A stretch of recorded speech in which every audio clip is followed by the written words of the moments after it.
joking with you, and she puts herself together, and she's got to be in her late 60s, early 70s. She's vivacious. What's her secret?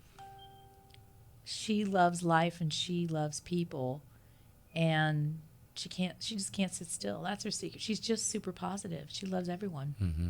And so the contrast between her coming in right after him yeah is significant. He was more downtrodden and she was more upbeat. He was. And what I said to him was, he was mentioning a guy. There were 5 guys that drive truck in his little group. And he's like, the 5th guy kept reaching out to everyone saying, trying to get together and stuff. And people were ignoring him. Well, that guy, a few weeks after, he committed suicide. Oh. And the guy was regretful. The person that I was talking to today, he was super regretful. And he says, I didn't know he was having such a bad time. Oh, my God. I didn't know. And I said, well, I've heard that driving truck is isolating.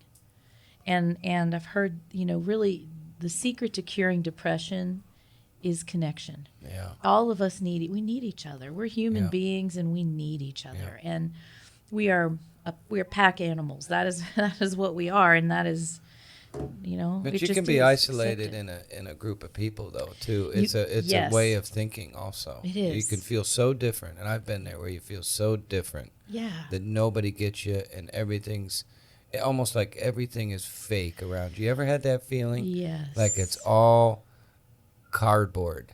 Totally. It's anxiety. I've definitely had it, and I've had it for spiritual reasons. And then you dissociate. That's exactly right. And so the point is that connection is the only cure for the malaise of your heart.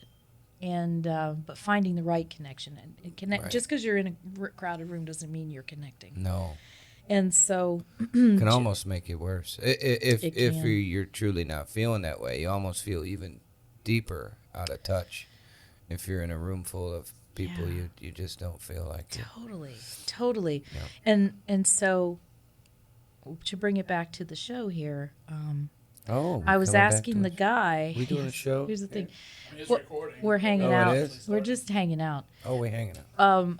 To bring it back to our conversation, I asked him if he had a CB in his cab. Mm-hmm. And he's like, oh, man, I used to have those. And the young people come in and they rip them out. They don't know what they are. Oh, wow. And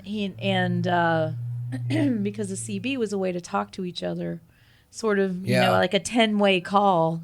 And you could just flip it on, and whoever was on there, and you could just talk. He said, but now in my truck, he's like, you just can't listen to music, that many hours a day. It drives you nuts. And he's like, listening to the hum of the road. And he's like, I can't do that either. And I said, well, what do you listen to? He goes, I love me some talk radio. Please coast don't to tell coast me. AM. He did it. He did. He's like, I used to love Art Bell, but now I listen to George Norrie. And I'm like, have you ever caught Art Jimmy got to Church? him. He's like, oh yeah, I've caught Jimmy Church a time or two. He's like, do you like that stuff? He goes, I'm telling you what, it keeps my mind going. It keeps my mind engaged. And I said the same thing. And I said, so, do you think there are aliens? Yeah. And he's like, 100%. He did. Yeah, he did.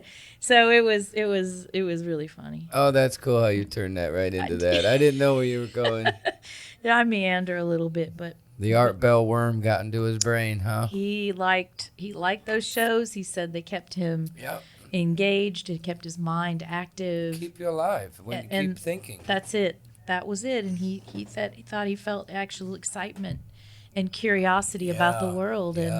And I like to think that us having our little conversations here is also about us displaying our curiosity and sharing that with everyone. Can you imagine what it'd be like? Well, I mean, I suppose I can at one point maybe in my life, but where it was the same routine every day. It was the Groundhog Day every day, and there was nothing magical or nothing interesting or nothing fascinating Right. for years. And you're actually deflecting anything that's interesting and fascinating. You're getting that rut, you know? do. Like we were talking the other day about how, it was on one of our podcasts, about how when you start talking the alien conversation, how people just go dark on you. And if they're not ready to hear it, or and I don't push it, but if they're not ready to hear it, man, you can see them clock out. It was so amazing that is so far away from what I want to do, because that's going to mess up my Amazon order. I've got things to do. You know what I mean? That's it. Yeah, you're No taking one away wants from to my be shoe distracted selection. from their humdrum. Yeah. Not no one, but there are folks who don't want to be. And Yeah. I actually, it was 2 weeks ago, I was hanging out at a fancy golf event. And I mean, I love golf events. You actually do get a cross section. You might think it's a monolithic crowd, but it's actually not. You just never know who you're going to meet. Was it Event Horizon? No, it's Not that kind of golf. not quite. No. Golf with an O, not a U. Huh? And I just this was the wife of a friend, and I was talking to her and just sharing different, reflections on the nature of the shift in consciousness that I feel we're in. Oh, did you just start this out with her? Do you know her? I know her, but Okay. we had something, we were talking about something, and it led to me to proclaim that I see this shift in consciousness happening. You had an opening there. I had You an went for it. opening. Yep. I did. I went for it. And she was all in. And her, beautiful, talented, and beefcake husband, who is a lovely human, was sitting there just like mouth agape, like, what? Well, what? And Wow. and then he's like, what's the answer? And I said, the answer is love. And he goes, love. Well, Oh, really? isn't that convenient? Yeah, I'm like, well, it's not that simple. I said it isn't that simple, but that is the answer. Mm-hmm. And I think what I got from that, and he wasn't negative at all. He was just overwhelmed by the information and just couldn't process it, couldn't integrate it into his reality. And so I wanted to make sure that he was okay. Right. And I'm like, I was talking to your wife. I didn't mean to harm you in any way, or frighten you, or jar you in any way. I wanted to share what I've come to understand and the things that I'm learning about. I think we started with ancient civilizations or something, and just talking about that stuff, because I think I said I went to Ancient Aliens. And that's probably how it started. They've caught it a few times. Episodes. Yeah. So anyway, it was just like, how do you open a door to have the conversation, to begin the conversation, to see where they are?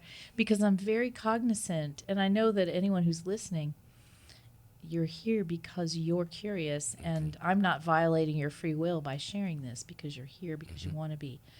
And in that scenario with that gentleman, I was concerned that maybe him overhearing was a violation of his free will, which I hadn't intended. So I cut it off pretty quickly, but the wife was like,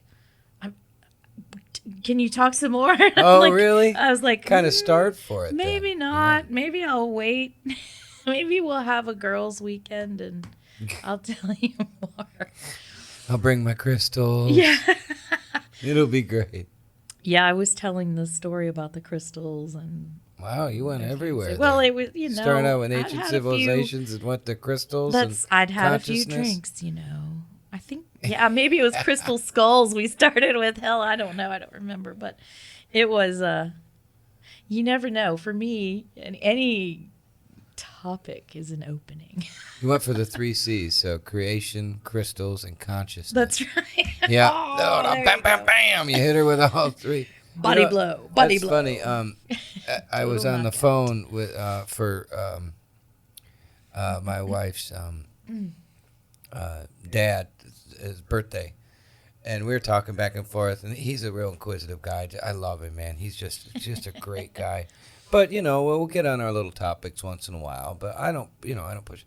And he's like, "Have you seen the latest Skywalker Ranch?" Oh. And I was like, "So no, what happened?" "Oh, you wouldn't believe it. It was this, and this, and this." And I was like, "Well, I'm coming down in a week. We got to watch a couple together." "Oh yeah, we will." Just it's just he's retired now and he's doing a full-time golfer basically. Well, that's awesome. I mean, I think that in the past people have been working so much. Yeah. This is part of that great resignation conversation we were having earlier. People work so much they don't have time to really explore a lot. Yeah. And I have to say, I don't know if we had the internet when we were in, I'll just say high school maybe, would we be where we are today? I don't know. Would it be better or would it be worse? I don't know.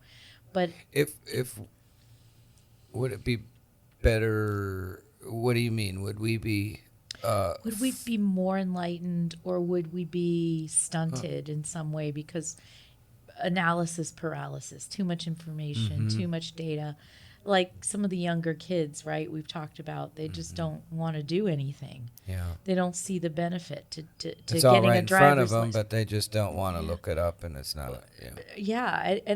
I'm it's easy to those dang kids, it's easy to like rail about that, but to be frank with you, when the world's at your fingertips and the sum total of human knowledge can be tapped into, what would you do? Would you want to go to some crappy job flipping burgers or waitressing? Yeah, I get that. Or would you want to sit at home gaming, talking with your friends, and looking up random stuff? Like, Yeah. I mean, it's until your parents kick you out, Well, you there's don't have a that. car, and the There's dog that. needs to eat. And That's- you're starving your dog, and I mean, There's all that, right? yeah. There's an in between there somewhere. There's right? got to be an in between, but I'm trying to understand and relate to someone who has a very different set of experiences than I do.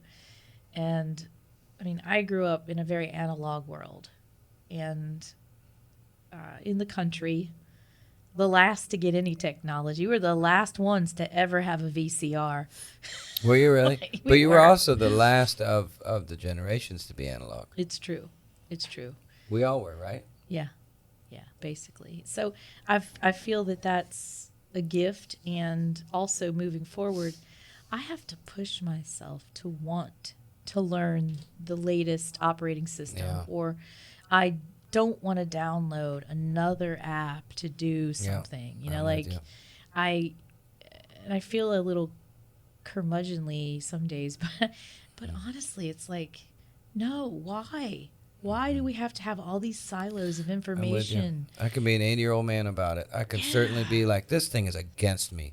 This piece of shit does not like me. But it has nothing to do with that. But I get frustrated. I do too, and I don't know. And when it doesn't work, these things ought to work. Yeah. But I guess what I'm getting at is, if you don't lean in on this stuff, you will get left behind as fast as the world is moving. And that is its own form of cruelty that we all loneliness. Have to, it totally. Older people, you see it quite often. My mom has actually, I'm proud as hell of her. She, last 5 years, she finally was like, I'm getting this. She'd be like, how do you send this? How do you do this? She could sense my frustration. But she just dug in. She's like, I can still do this. And she did. Now she's tapping her way all around. Like, that's it's awesome. pretty great. That's a success story. It is. Do we want to? Oh, it's been recording this whole time. What do we? So we're having a good conversation about whatever, because I'm stalling, because I'm not really sure. Yeah, what I know where we're about going. Today. I'm not sure I'm ready for. Let's at least dip into it and see what happens, huh? Okay. So you wanna? Yeah, I can. You probably can start. Get it. All right. So last week we talked about our topic. This week was going to be about. There's many names for it. The Federation of Nine is one. The Council of Nine? There's Federation. Oh, boy. Galactic Federation of Worlds. Yep. The Galactic Council of Nine. And then the Galactic Federation of Light. Yep. And again, I don't know if these are all in fact the same organization or a similar organization from different time periods in our history. Oh, I know the light one is pretty old. Okay. I know that was but okay, so this all sounds pretty big cloud of nothing yet. So the thought is that there is a group, a council, a federation of aliens, different species that are around our world, watching our world, making decisions based on what they come up with, and closely aligned, and that this is what throws people off, closely aligned to sci-fi. Star Trek, it wasn't far off, and there's already, there's a lot of people that talked about how that was not unintentional either. That was actually like a part of it. Seeding consciousness. Yeah. Gene Roddenberry, masterful storyteller. I think we all would agree with that. Yeah. And the question is, there is some evidence he attended meetings with other people, some channelings. I'll call them channelings. But where he got his ideas from, assuming they came from his imagination, or were they in fact seated in other ways? And Dr. Michael Salla makes some hypotheses that in fact he was contacted to share certain ideas so that the human race could be prepared for the moment we're in right now. That's kind of cool. So we can certainly go down the Federation angle, but there's also the angle of being seated, being touched, being talked to, being driven, being told, what to expect. There's a lot of predictions. There's a lot of things out there that people have said that aliens have been a part of. I mean, a lot. The Moody Blues. Oh. Did you know that? No, tell me this. And you can edit this if I'm wrong, but I don't believe I am. The Moody Blues supposedly believed they were abducted, and their lyrics came from another being. And I don't know what album, I don't know when, but that was truly one of these. So they're everywhere, though. There's so many about Led of those. Zeppelin. Have you ever listened to the words to Kashmir? Oh, no.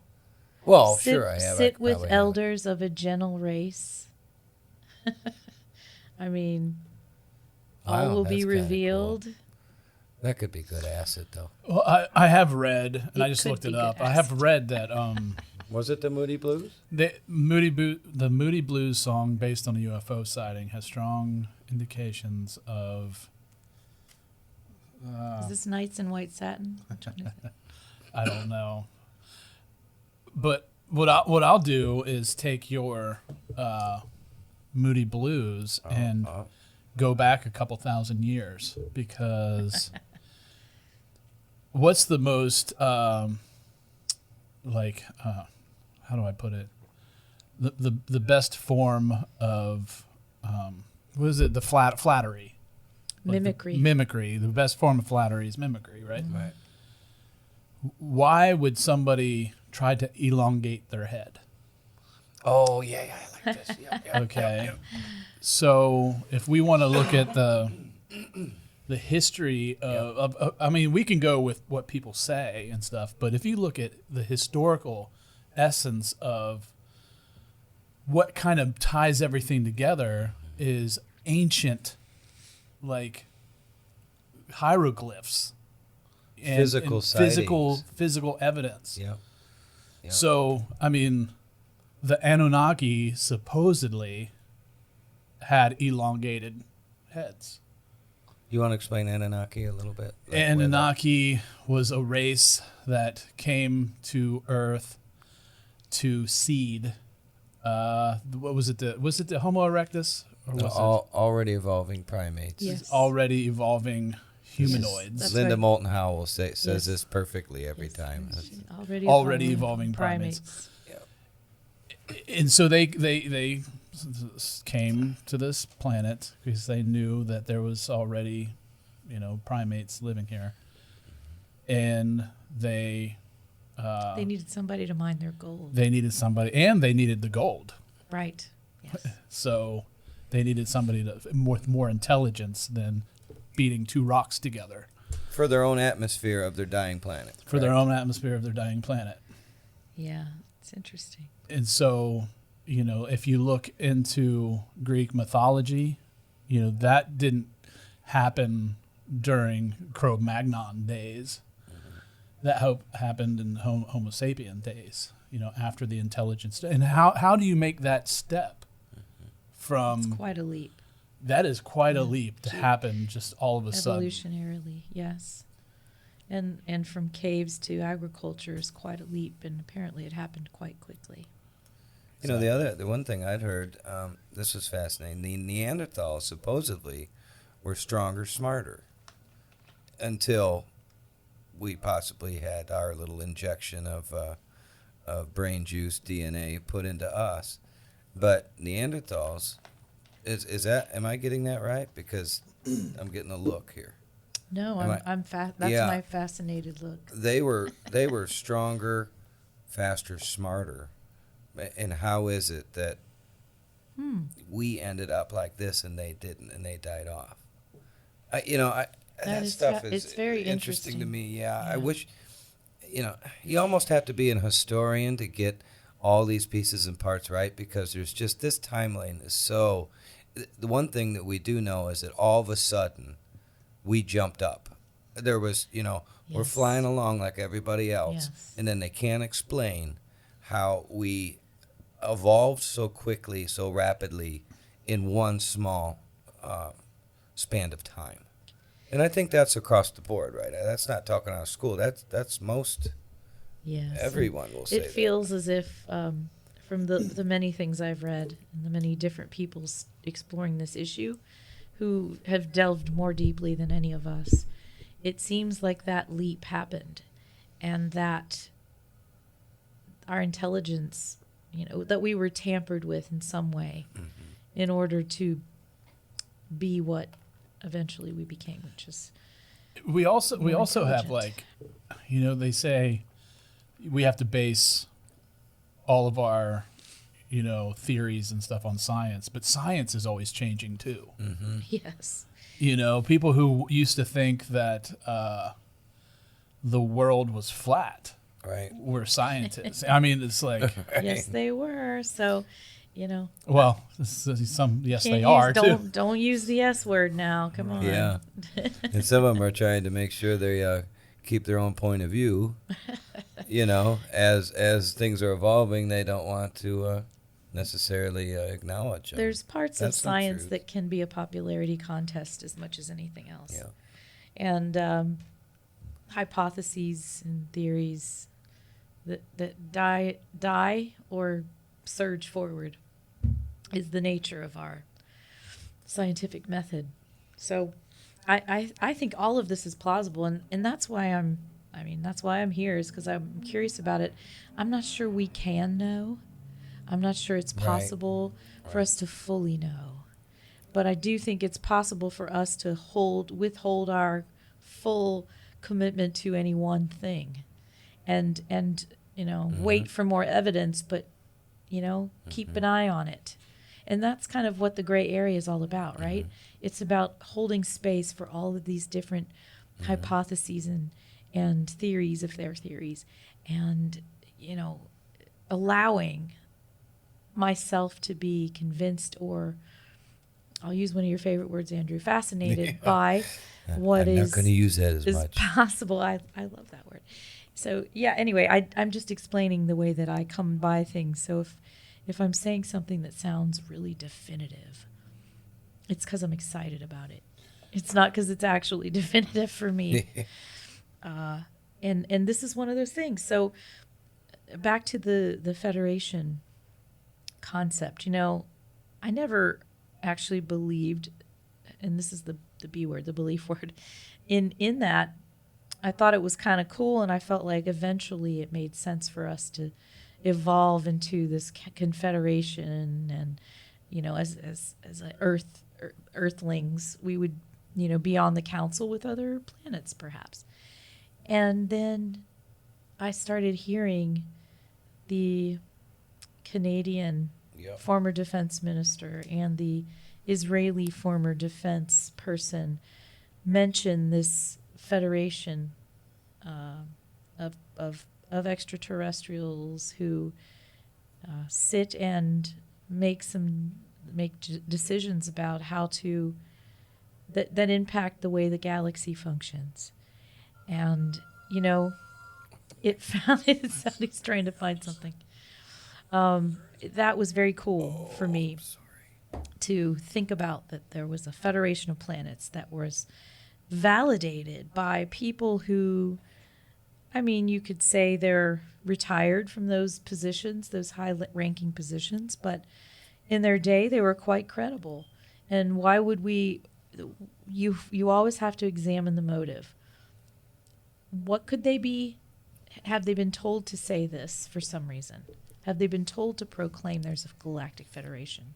At 90 years old on their deathbed, why would they? What do they have? Why would you even? I don't know. This guy wasn't even 90. He was much younger than that. But. I think he was in his mid-70s. Well, this guy from Israel that you mentioned, his name's Haim Eshed. Those are two. So she's mentioned the Canadian. And the Canadian. Israeli. Yeah, the Israeli one. And then there's one. the Israeli one. He had an interview in the Israel's Yediah Aharono newspaper. Nice. Where he actually said that Trump, former President Trump. Did you just say the T word? Yeah. He was going to reveal the existence of... Yes, I've heard that too.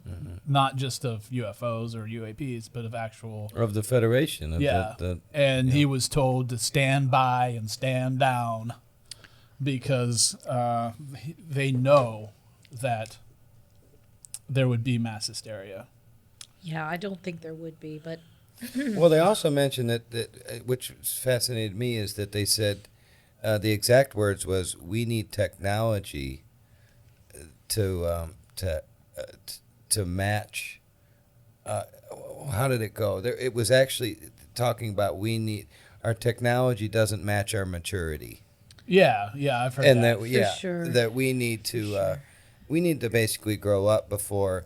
At the end, our brains would pop. They're saying if they came down here, we'd all just kind of lose it, is what they thought. So we. I think a large percentage of our planetary population might lose it. But if you do ask people about whether they think aliens are real, you get a large percentage of people who say they believe they are. Like the truck driver today. Yes, they believe it. And so would they really freak out? Again, I think it's cultural. I don't believe think every it and culture... see it might be two different things. I think I agree. people would freak out. I think that most people have the belief that there's something else out there just because of how vast and unknown we're not all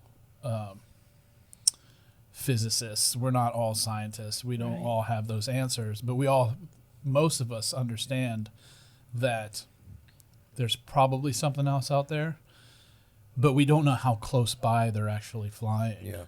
We don't know how many people have actually been abducted. There's no logbook of abductions. Even that word doesn't fly with most people. When you say abduction, people laugh and say anal probe, and then they go on with their next thing. That one is not even. That book is just barely starting to get opened, I think, that's why I think normal that population, or whatever you call it. If there was, taking Tick's point of view though, when the Phoenix Lights happened there wasn't mass hysteria. You're right. But it wasn't proof. It was just something that nobody could explain. Even the government was kind of like covering that one up. Well, even the state representatives just made a joke out Well, of the it. governor. That was the governor. Yeah. He was like... that was pretty egregious joke. But it wasn't solid evidence. It wasn't like somebody coming down and revealing themselves, So, Well, I mean, I wonder what happened. Sorry. No, please. I wonder what happened when these, when like the Nazca lines happened, when these pyramids happened, because these pyramids are like, they're notifications from extraterrestrials that this is where we have to go for a certain thing, right? There's pyramids in China. You think that's like wayfinding? Is that what you mean? Like it's like... Yes, this is like same with the Nazca lines. I think they're like, this is because there's pyramids in South America too. Yeah. There's pyramids all over each other, right? So back then they were built as indicators of where something is, according to some people. But I do think that it was normal for people, our ancestors, to interact with beings that may not have been from our planet originally, but had made a home here. And those beings were probably higher, from a higher dimension. They were probably more intelligent. They had technology that got them here that could have been destroyed. And their spaceships or whatever tech they had was all they had here. Right. Kind of like a Lost in Space concept, right. And, I think it's very interesting that, they say that experiences leave an imprint in your DNA. There's been some studies. I think I'm going to get I think even Malcolm Gladwell talked about this, where, the starvation and survival is encoded in the DNA of our ancestors, and it's encoded in our DNA as a result. Yeah. And some survived, and the ones who didn't, well, we're obviously not here to tell the tale, but those things are encoded. So why wouldn't the cataclysms of past be encoded, and why wouldn't our ancestors be knowledgeable about other beings at a different dimensional level of intelligence? One of the theories is that the ark that was of the Great Flood was not a wooden ship, and it didn't actually have two of each animal in it. It possibly could have had DNA from animals. Because then you would be able to reseed the entire civilization. Right. Yeah. And that's more likely. Right. That's much more likely. Yeah. I mean, the Ark could possibly have been a spaceship. Yeah. Why not? Yep. Literally, why not? Yep.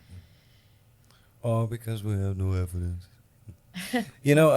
Antarctica, aren't we doing that? We're doing that already. We have a place in Antarctica where we have every seed of everything that's ever been done. It's a big library that they've built. I don't know if it's in Antarctica. I think I want to say that's it's Greenland, I think. Mm-hmm.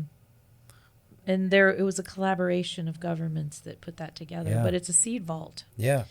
And yes, indeed, that does exist. So I think I talked last episode about the concept of doing a similar thing on the moon so that we don't have all of the DNA of every species, phylum, class, order here on our planet, but that we have an off-planet repository of information on the moon, for example. Right. So, or maybe Mars at some point, but it would be a shame to lose all of what has happened here. So back to the Galactic Federation for just a minute, trying to bring us back to a minute. It is not hard to imagine that something like this exists for me. It is not hard. It makes sense. It Why wouldn't there be a group of beings that are more evolved than we are, watching for the moment when we can take our place on the council because we have matured enough to be there, to help make decisions about the galaxy and our collective place in it. And yet, us dropping nuclear bombs and hypersonic missiles that killing each other in general is probably not the best way to buy our admittance into a Galactic Federation. Now, I guess I am assuming that as higher dimensional beings, or they probably, maybe war is, I won't say obsolete, but maybe there's a different set of cosmic laws that they're running things by than we're perhaps aware of here. What do you think about that? Well, to make it off planet and to become a species that has the way they can travel, there's no way that they're coming 100,000 light years here. Nobody lives that long. There's no way it's happening. So that's not the way they're doing it. Sure. So if they're doing it another way, that means they're pretty bright people. And are they bright enough to figure out that war and killing is not the answer either? And if that's the case and they've found their way here, you would think that they've had some sort of answer to that. Maybe it's not. I mean, we make them so enlightened. I mean, they're not gods. No, they're not. But maybe they found some sort of way. Maybe they are. It's been told. Maybe they are. It's been told that they've actually the Galactic Federation has prevented nuclear war 4 times. Yeah. Well, because we're interdependent, not just on this planet, but I gotta believe this solar system is interdependent. If you blow up one planet, it's going to affect everybody. If you harm one planet, it's like killing one part of a body, and it will affect the rest of the body. So I believe everything's connected, and therefore every planet is important. Even Planet X. Yeah. Oh, that's a different one. That's a whole dimensional. There, well, it's Nibiru, right? Yes, another dimensional conversation. But I don't know. I think that this Galactic Federation is probably real. And how many species? It's in the 80s, right? I have heard various numbers. I couldn't say, but it's not a few. It's not a few. It's Why wouldn't it be? Hey, let me ask you something. Okay, when is it that you actually could accept this stuff? Do you know a turning point when you were listening to? Yeah. Okay, so put yourself back in the beginning. 10 years ago. At least. Put yourself back when you started. And, it's like a muscle. You exercise it a little bit. You do. Well, that's possible. I can open my mind a little bit to the fact that, something, let's say, something alien-like. And then you get all the way to the, busting out to the Galactic Federation. But do you remember the time when you couldn't accept it? And do you know any time now that there's a reason why you think it's okay? I want to hear from you, Chase. Well, I think that a lot of people they have belief systems ingrained in them that just don't budge, right? Yeah. Even like atheism, and so to have somebody. And it's like, okay, if you have an open mind, then you're probably more likely to understand and look into something, the probabilities of this being an actual, thing, versus having a closed mind and set in your ways and being like, that does not exist. So, I mean, for somebody to say, I'm a Catholic, and I believe in Jesus. I'm a Christian, right? I'm a Muslim. This is my belief system. Everything else is wrong. or everything, my belief system is the only way, then so be it. You're not going to change those people. It's less likely for them to change. But what about you? It's a longer road. But what I'm asking is, do you remember a time where, did you just start listening to this stuff and then we're all the way to here? No. To be honest with you, I'm pretty close to believing that this is very possible, that there could be a group of aliens looking over our world, making decisions for us. That doesn't seem too radical to me. Lundy, let me tell you something. When I was a kid, every Saturday morning, guess where I was at? My ass was on the couch watching cartoons. So if you were to tell me as a 6-year-old child that, Tom and Jerry were actual things, I would have believed it. Right. You know what I mean? Because my mind was open to like a 2-dimensional character being a real thing. So I think as I got older, my mind, even though I found out that somebody drew that and it was a cell that they just made into a animation, I think experiencing those things at such an early age kind of like had my receptors open a little bit further to explore different possibilities. So like if somebody says, like your friend the truck driver, he says 100%. Yeah. So like I don't think there's a 50% person out there. Well, I think so. No, it's like that's either a good way to put it, right? Either you believe it or you don't. Yeah. It's like either you're on board or you're not. And so like literally on board. Yeah, right. On board. So I can't look back. I've always been. Mm-hmm. But you have some proof in there too.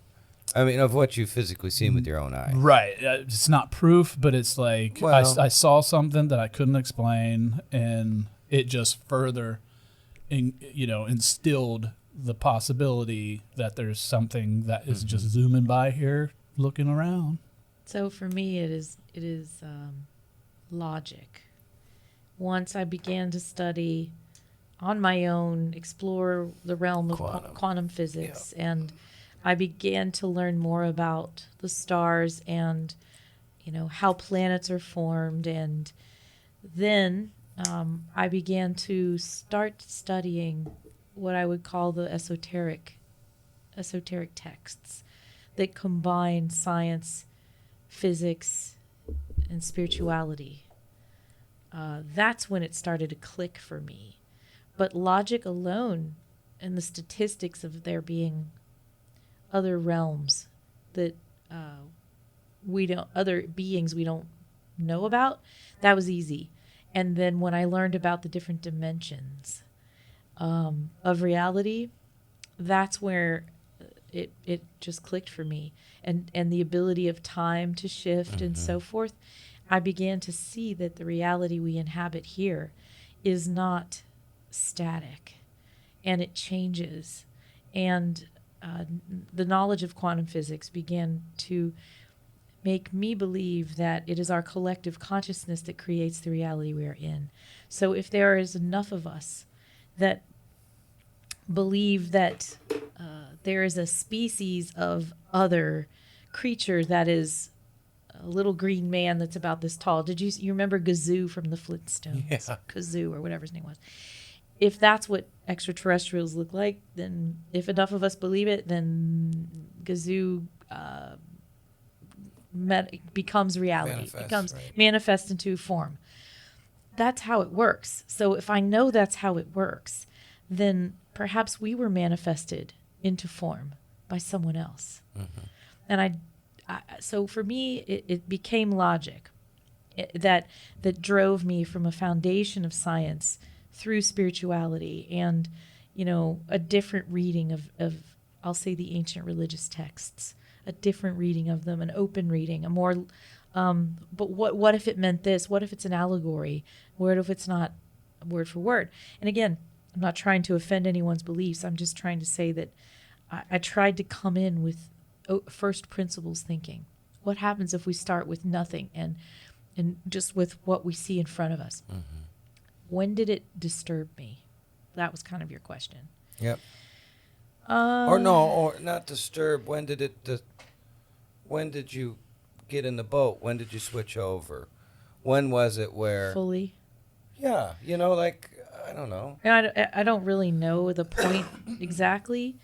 I think I'll say the point that it was hard was when I had to really examine my religious influences, which are Christian, and not Catholic, but I'll say Protestant in some fashion, listing towards Baptist kind of beliefs. I had to really reconcile my knowledge of physics and the things I was learning with what I was taught, and those were some hard months of confusion and anger, and it took me time to integrate what I had learned with what I had learned when I was a child. And so I was angry, I was unsettled, and I didn't want to talk about it until I had a better, until my heart and mind was in a better place. So it was some time. I had been on the earth 4 decades before I really wrestled with this. It was, I couldn't have done it. I don't think I could have done it younger. That's close in my world, too. I couldn't have done it at a younger age, I don't think. So, yeah. And once other things become less important and your spiritual life becomes more important, it's something you feel like you've got to at least get a sense of in your own mind. Spiritual, that's an interesting way to think of this. These kind of topics and what we're talking about, and this whole genre or whatever you want to call it is somewhat of a spiritual way of thinking, don't you think? An exploration, even wrapping science in it also. A I'm with you on the quantum physics. That really kind of helped me say that it is possible. Magic is real. Yeah. That's where I came from with it. So I'd imagine that other people, you're either a person of faith or you're a person that needs to see it before you believe it. And then there's something in between. But I'm much more of a faithful person that likes to have a few things to back it up. But I'm okay if neither are true. Right. Which is unusual. That's the unusual part, where even though I seek the scientific explanation, or I'm okay if none of it's true.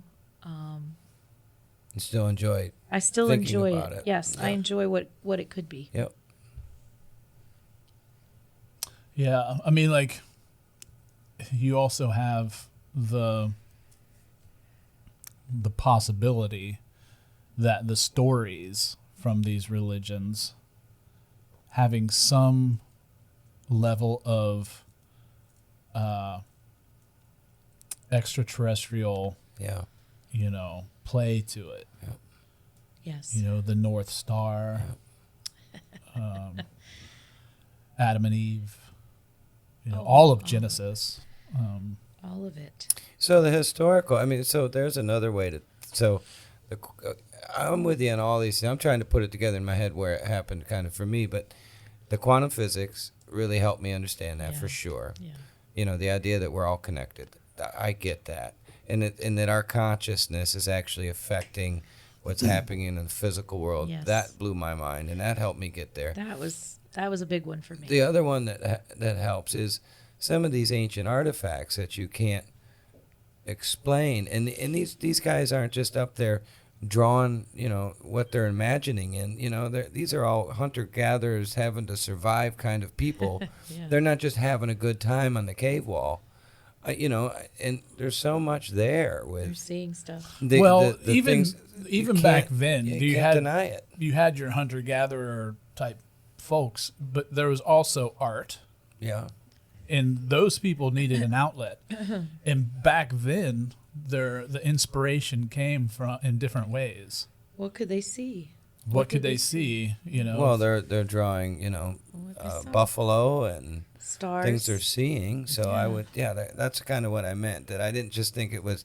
It's not like they had an abstract school of expressionism. No. Yeah. Right. In this cave over here, you go to that school. Yeah. And they were drawing, And so I think those two things combine, along with my belief or my sense that this isn't it. The soul part. Yeah. So you say it was like within the last 10 years? For sure, with the alien piece of it. But I'd been, I told you the story. I've been with the psychics for a long time. I've done a lot of like fun stuff like that for years and years since I was 18. I became fascinated around the same time. So honestly, extraterrestrials are very interesting to me, but I've moved on from that being the primary reason I do these things. Mm-hmm. The primary reason for me is, what is the next level of human ascension? What is the next level of me as an organic being? What am I capable of as an organic being? That means with no intervention, no technology put in my body. What am I capable of? Mm-hmm. And it causes me to think seriously about what our ancestors were capable of. I mean, I can't tell you how many times I've heard in the last few years that our ancestors were actually a lot smarter than we gave them credit for, that their cities were more efficient, and that they were eating healthier, and that all these different things that we think we're so advanced in. Moving rocks with a wand. Moving rocks with sound. Rocks with with sound and a wand. Yeah. So it's, for me, what is the next level of things that I can do? What am I missing in the natural world that our ancestors maybe tapped into that I'm not even aware of? And for me, I've been reading ancient books, as many as I can get my hands on. I've been reading biographies of people, and these aren't people I learned about in history in schools. And it's pretty sad that I didn't. That's a big subject there. Yeah, is the fact it really that is. why wouldn't they give us all these things to think about? Yeah. Instead, it's here's your path. Here's your ration. Walk your path, kid. Don't get back on the path. Yeah, here's your ration. Yeah, there's so much to consider, especially being a kid. I agree, and the idea that there are other beings that exist that might be watching over my development as another type of being is fascinating, maybe a little scary. Only if they're not benevolent, but it seems that there's a mix of benevolent and not so benevolent, and I guess that's how it is. That's the dual nature of our galaxy, the duality. And for me, I really just want to help others explore. That's definitely why you're here. It is. You have made that very clear, right? To help explore this and not be jarred by it when it happens. And if you learn about it, slowly learn, slowly figure out how to integrate it into your religious and spiritual beliefs, so that you're not a complete wreck when something is revealed, because that's really hard. I can't get enough of it. And sometimes I wonder, what are you doing? You turning on another one? You're going to watch another show or listen to another thing. It's so visual to me, and now you're making your own. Yeah, right. But I'm a visual person. My imagination is pretty vivid inside, and when I close my eyes, I can really see quite a bit. And that's where this started. Was, what a fascinating story! Just take Travis Walton. Yeah. It was a good one. Yeah. I imagined that whole thing front to back. I had it in my head. I loved it. And I loved it so much, I listened to the next one. And then you start listening to these people, and these people are incredibly credible. They're normal people that wouldn't have wanted this to happen to them. Sure. I think the abduction experiences are the ones for me that give me the most believability. I know that may not be the Well, those are. But it does. That violation of free will is kind of creepy to me. But I want to back up on something you just said that I think is important. I don't want to lose it.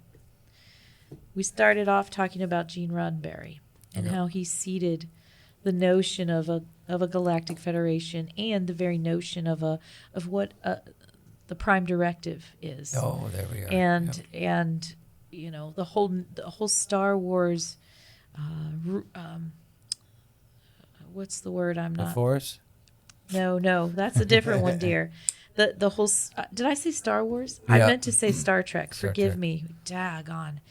That's a faux pas.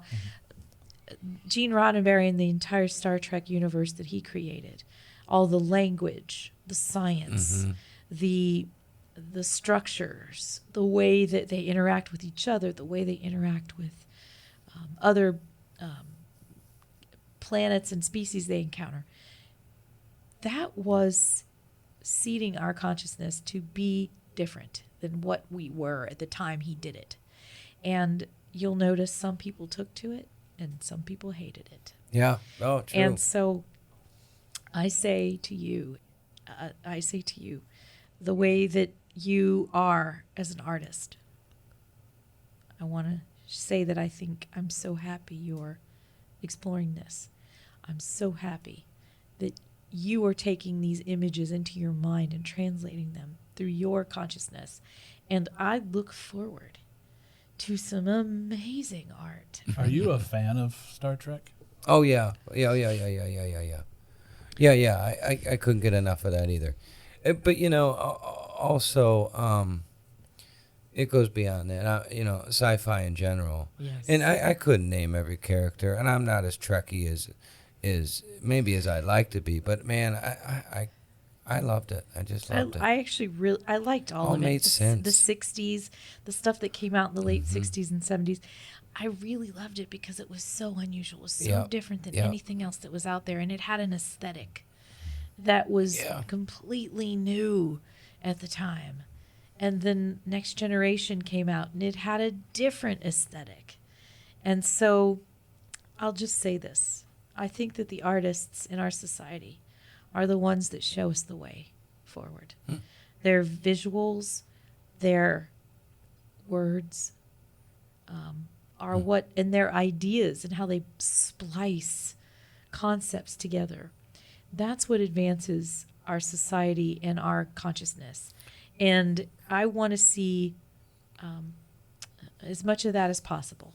I even think I'd love for us to do some sort of an event where we put a challenge out there that can help with that aspect of it. Because I'd like to see what the path is to the Star Trek future. I want to get there sooner rather than later. And I don't think we're going to get there if we just keep slowly, continuously rehashing all the old sequel movies of the last 30 years. We need new ideas. We need new archetypes. I was telling someone, Joseph Campbell talks about different archetypes. And of course, we know the hero's journey is the most prominent one he's mentioned. And that is Star Wars. That hero's journey is Star Wars, not Star Trek, Star Wars. And I have to say, I'm glad that I am aware of it. I am ready for something new. I'm ready for a different hero's journey. And or something completely different, new archetypes. What are the archetypes for this nuclear age? What are they? Right. The hacker is one that didn't exist, 30 years ago. I'm sure there are others. They're not coming to me right now. But what are the archetypes? Like the tarot, right? A tarot deck is just archetypal learning where you splice these different archetypes together and you glean wisdom from the juxtaposition of those things. And yet, what are the new ones? Explorer, Indiana Jones was an archetype, that explorer type. Is that new archetype like space explorer? Oh, an experiencer. I could definitely, you could, so what not to keep that? throwing in that same thing, but, an abductee and an experiencer. They're getting more accepted. Yes. Yeah. We could do a whole show on abduction. Yeah, I think we should. I'm pretty passionate about that. I'm not Let's do exactly that. sure why. Let's do I that. hope I haven't been abducted and I just don't know it, Yeah. which I haven't. But I feel bad for some of these people. I mean, my Yeah. compassion, and you hear the bullshit too. And then obviously there's always the crap out there that's absolutely not real. But most of these people don't want this kind of publicity. Well, if it happened, and they've probably experienced a level of trauma that is unmatched, and if it didn't happen, and they're crazy, then they probably experienced some kind of a trauma Yeah. that's unmatched. So Yeah, I mean, right. so That's a good point. if they did Before, or if they yeah. didn't, I mean, there's Yeah. a compassion that we have for these people, Mm-hmm. rather For than sure. just label them as crazy. It's, For sure. So- Which I wouldn't do, but yeah, I'd like to do something on this because there's a whole lot tied to the notion of abductions and why they happen that we need to explore. Yeah, well, the Council of Nine and stuff. I mean, I keep saying the wrong thing. The Federation. No, that's is the Council of Nine is one. I mean, there's so many that there's like 5 words that they just keep jumbling. Yeah, There, yeah. there's a lot there, but they've been in the abduction experience. That's been talked about there also. Can we put some validity to the Federation? We started out with that, but you had mentioned the Canadian guy. Yes, and I believe he was also a defense minister of some sort in Canada. And for the life of me, I cannot recall his name. I can see his face. We can look that up. I will. And, I mean, he had very similar commentary to the Israeli gentleman. Just that, hey, this exists. And there's a whole lot of... There's another reality that that's not talked about in our world, and it gave me a visual sense of something watching us from on high. And I guess it creeped me out a little bit. Yeah.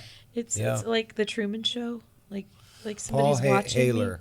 Haler. That's Paul it. Haler. He's got a lot of. We could put him some links to his work in the. Yeah. Well, Canadian it- ex-defense minister. Yeah. There was an article a couple years ago from Seth Shostak. You've heard of that guy? Yeah. Where he's a astronomer with SETI, Yep. and he said that there are probably at least 300 million worlds that are habitable, Yeah. spinning around other stars.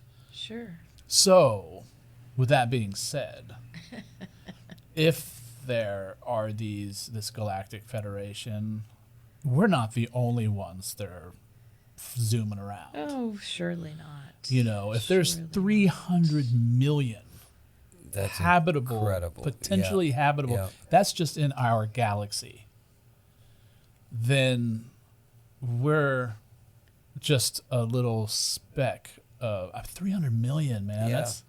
That's a lot of planets.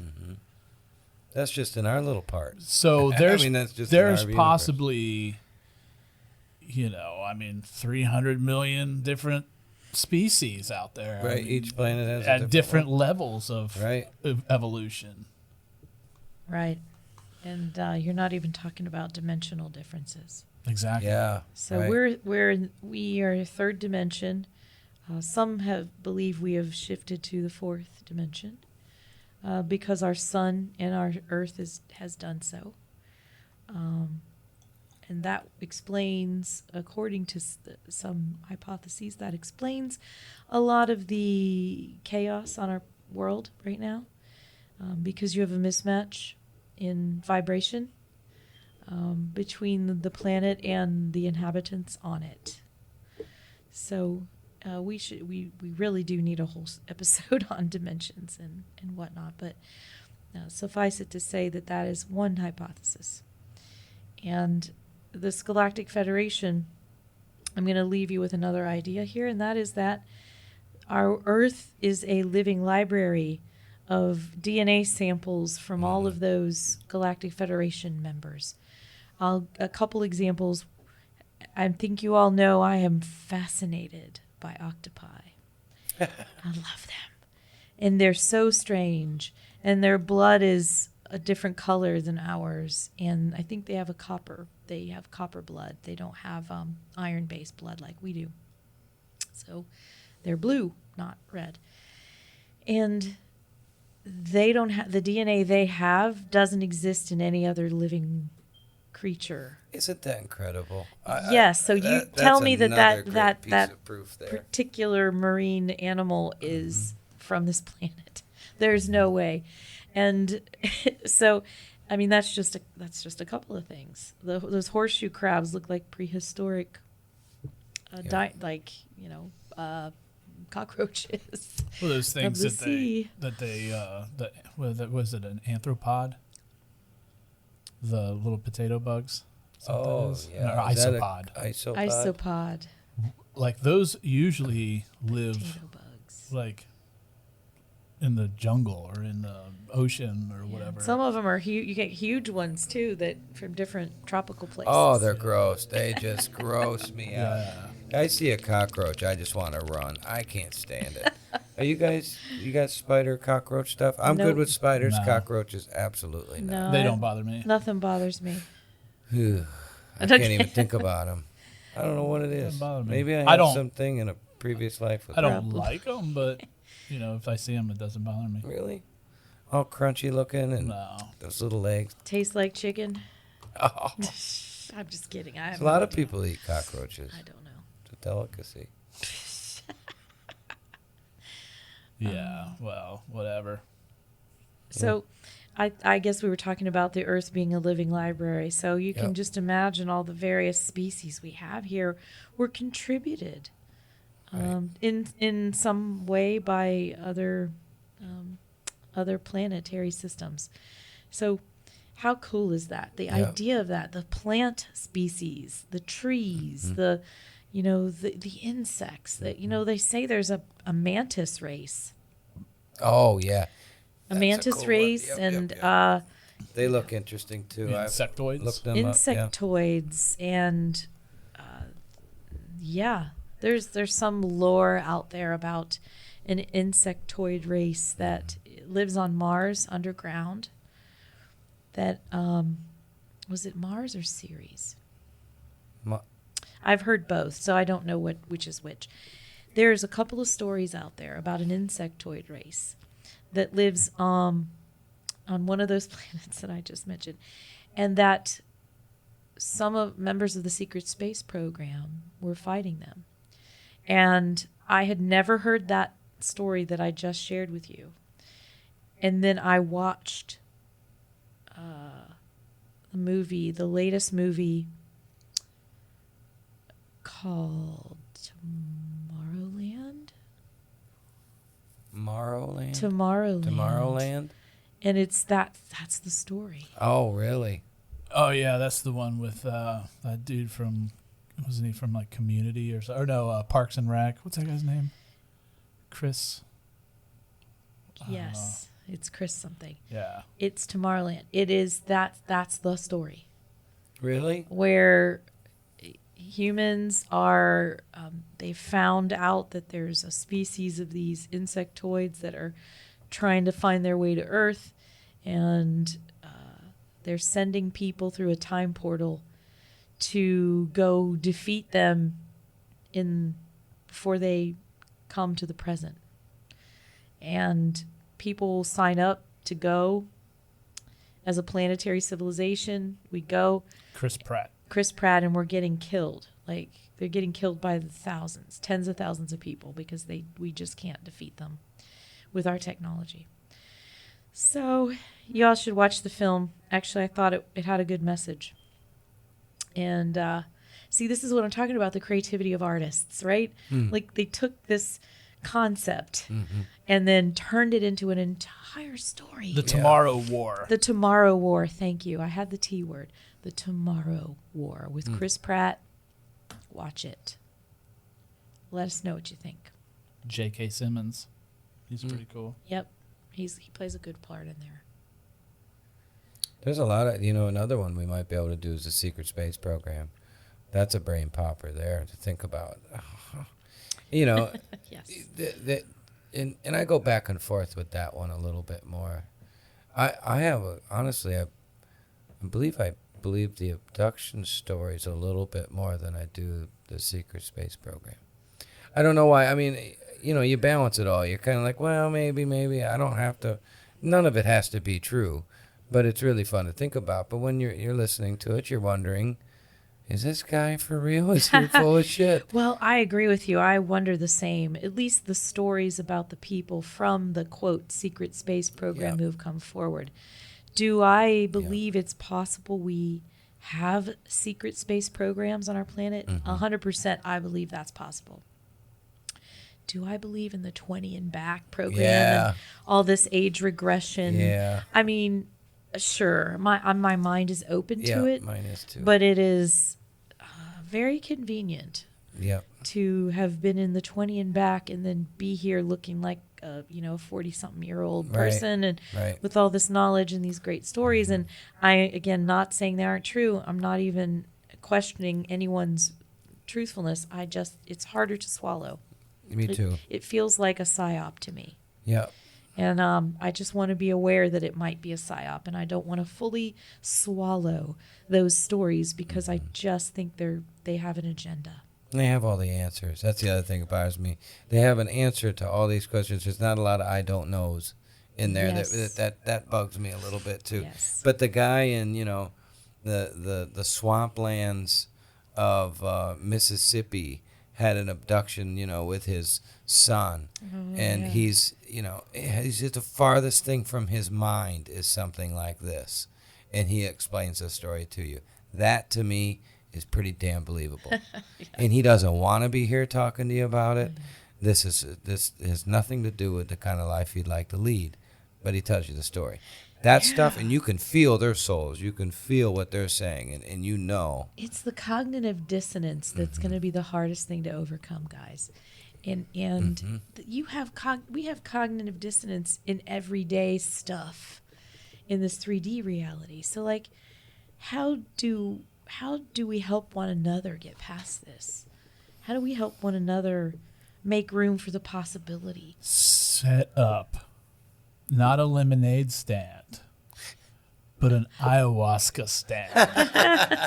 That'll prepare that's people. it. Great idea. You might as well do DMT so it doesn't last long. Then they can leave. So you don't. You need more customers. Make more money with DMT. Yeah. Oh my goodness.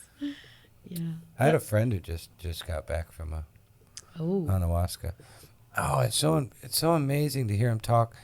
So it's so physically real how he's talking about it. The stuff we're talking about, light beings.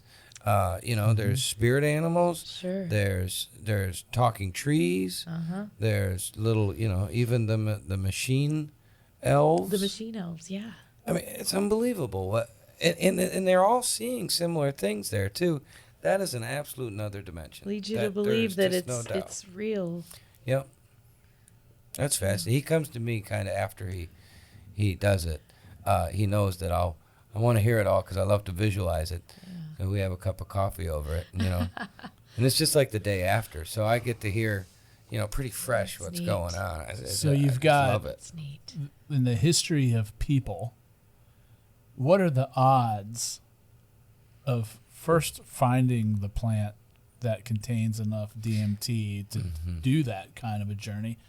And secondly, finding a plant similar, like in the same jungle, that you have to eat first to be able to process the DMT to do that. Yeah. Some say that it wasn't, found. It was shown to them. Yeah. Yeah. If you ever want to contact us, take this and take that, and you'll come see us. Right. Like it was a doorway. Mm-hmm. Yeah. There's a whole nother field of study on this. Certainly. Well, I'm going to botch this entirely, but I'm going to give it a shot. So I was listening to a gentleman who was lecturing on the ancient Greek rituals of Bacchanalia and other things. And when they analyzed the pottery, they found traces of wine. These are wine vessels. Traces of the wine vessel that had essentially psychotropics in them.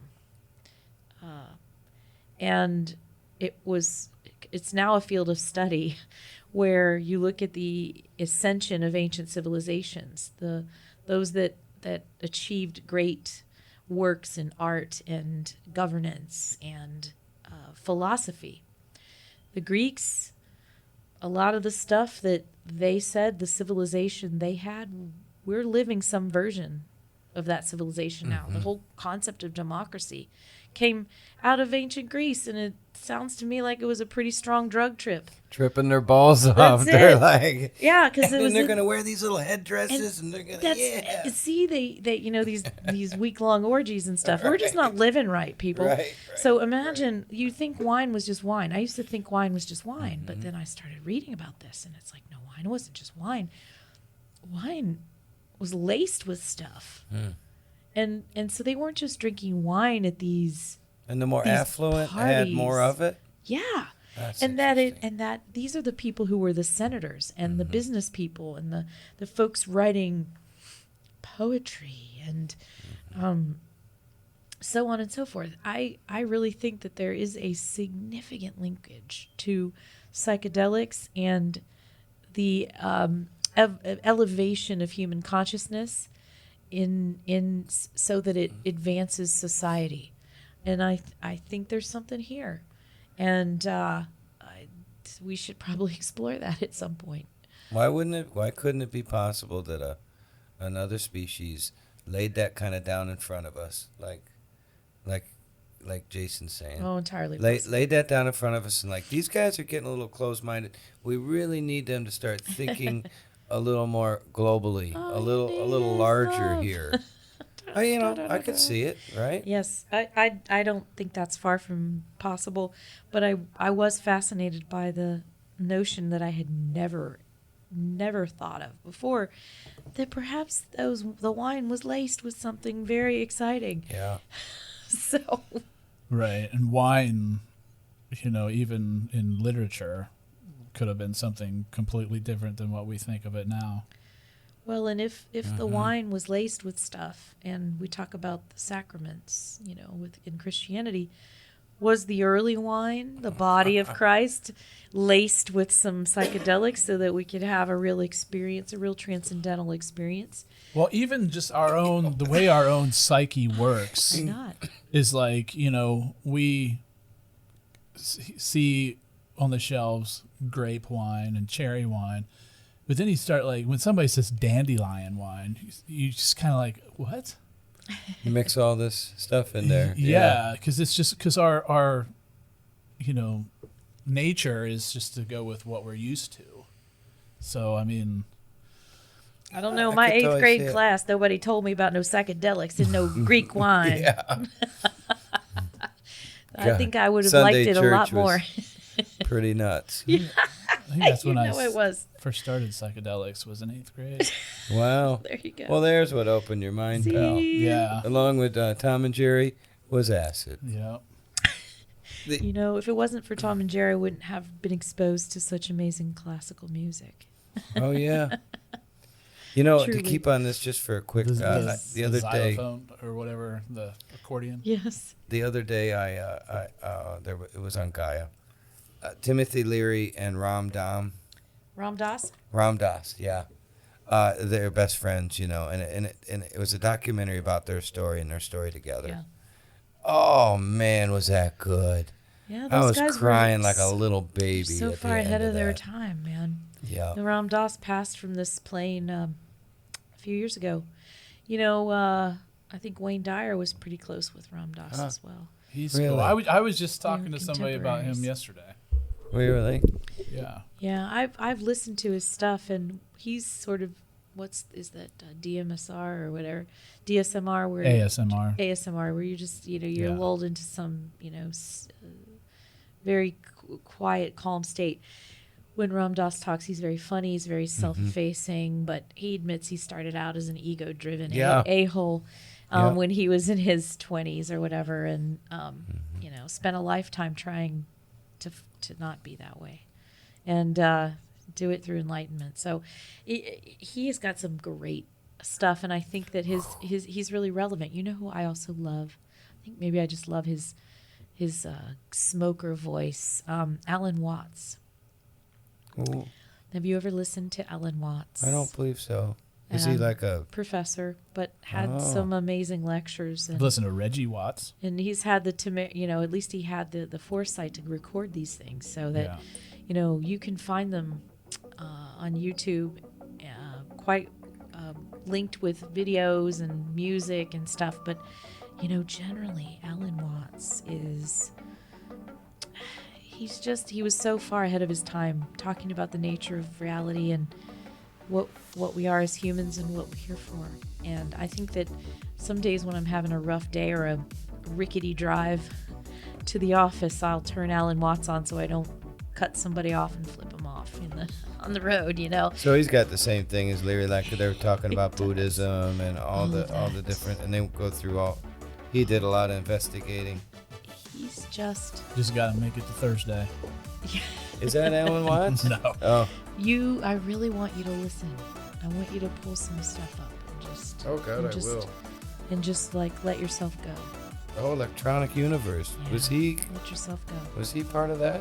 The electronic universe? I don't know. I think so. There's that theory about the universe is basically a big electric circuit. Yeah. And if you look down on it, well, that's a whole nother episode. I think we're wrapping it up. I think so. I think that this one is in the books. Yeah. I'm not sure we solved the mystery of the Galactic Or we have a Federation, name for it even, yeah.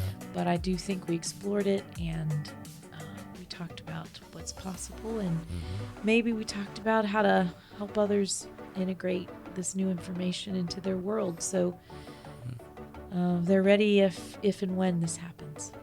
So thank you for being with us today to hopefully explore some of these gray areas. See you soon.